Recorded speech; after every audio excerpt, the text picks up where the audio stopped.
se osjećaš prvo kao majka i da se osjećaš kao neko ko je na svakom nivou spreman da odgleda to dete?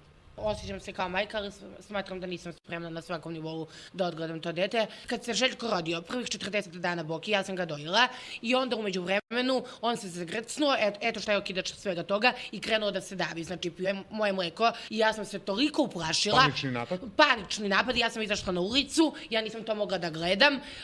Pozvala sam samo mamu, dala sam i dete, koliko se ja sećam, onda sam izašla, znam da sam polomila kola, htjela pod voz da idem jer sam mislila da je Željko, da se Željko udavio. I od tada ja imam strahove da budem sama sa njim, od tada mi je non stop potrebno da Željko ima nadzor.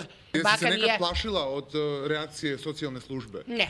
Ja sam Boki potpisala za narednu sezonu. Sad za Elita 8? Za Elitu 8, da. A ti si protiv ove Elita 8? Ja sam protiv svih sezona realitija. Prvi put u životu ja sam dobila visok pritisak zbog tog stresa, jer sam i Boki milion puta rekla, vodi računa da slučajno nešto ne kažeš da dete čuje. Ni jednu lošu reč Željko nije čuo od nas za Ivana. Nije hteo da ode na more, iako ga je molila Miljana i to o njenom trošku, samo da bi Željko bio srećan i da bi se sa tatom kupao u moru. Zašto pored živog oca?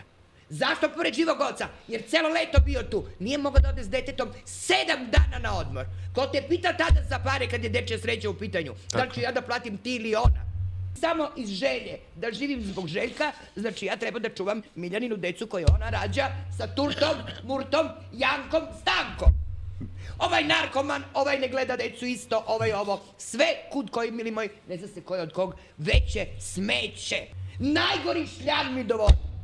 Ja izgledam psihički stabilniji od tebe. Ja okrećem na smeh, zabavu, smijem se, ti došla ovdje kod Bokija da plačeš. Nije da zvao Boki da plačeš. Ma dobro, nema veze, pričamo šta sad. Evo dete broj dana kad će dođe tata da ide na more. Ako ne dođe tata, vi mu lepo kažete da ti je tata đubre i da je to to. Jel bacio kolica Željkova od ozgo sa sprata?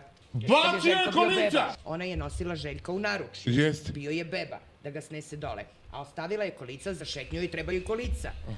I Zola je trebao da snese kolica sa 5. sprata. On ih je bacio, nije hteo da nosi. Rekao je, nisam ti ja magare ili potrčko. Znači, ona je trebala... Kako ga nisi uzeo s tom kolicom po glavurđu? Rakataka, rakataka, rakataka, ona je trebala, znači, i dete u jednoj ruci, kolica u drugoj, a on da ide za njima sa rukama u džepovima.